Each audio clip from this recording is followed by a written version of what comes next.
This lesson is going to be all about the volley. So volley is when we are hitting the ball before it bounces, and we're in the kitchen. We're at the kitchen area. Again, you've got to be good at the kitchen area. So not only am I talking about volley and blocking balls deep, but I'm also talking about learning how to volley dink. So anytime we hit the ball before it has bounced, we're hitting a volley.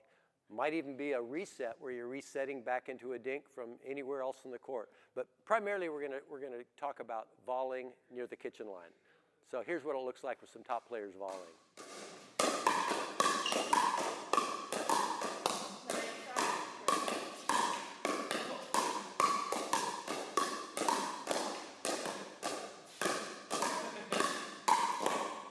So some of the fundamentals of volleying are you need to have a really nice ready position. You always hear people talk about keep the paddle up and keep it out in front. And I am a strong believer in that.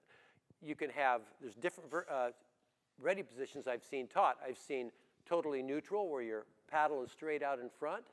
I've seen paddles where people are ready to hit backhands.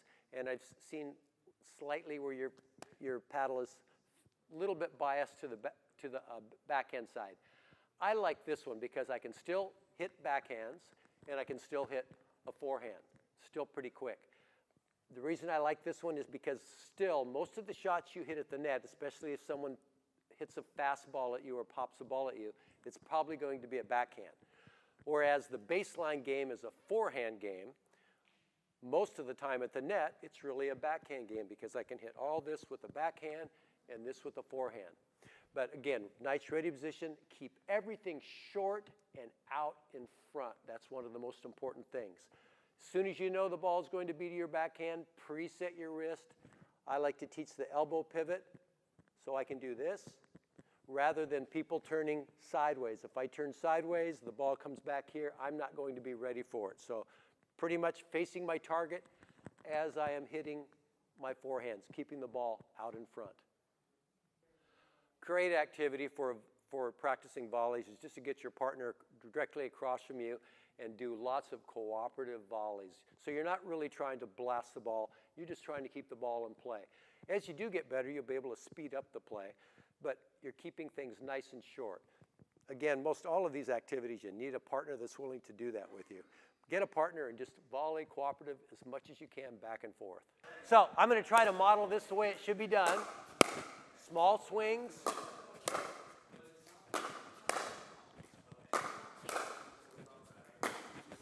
That's my elbow pivot.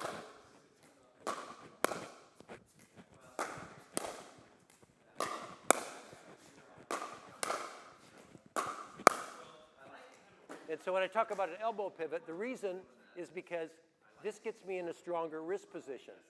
If I don't have an elbow pivot, look at how weak my wrist has to be to hit a backhand. So if I do this, I'm in a much stronger position to hit a backhand when the ball comes.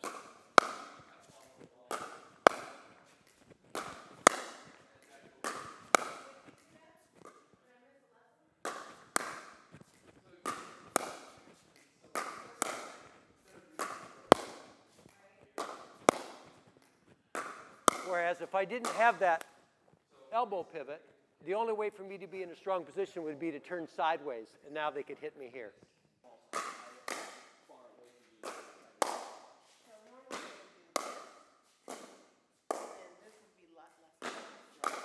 Okay, to summarize the volley, remember we want to have a nice ready position, paddle out in front.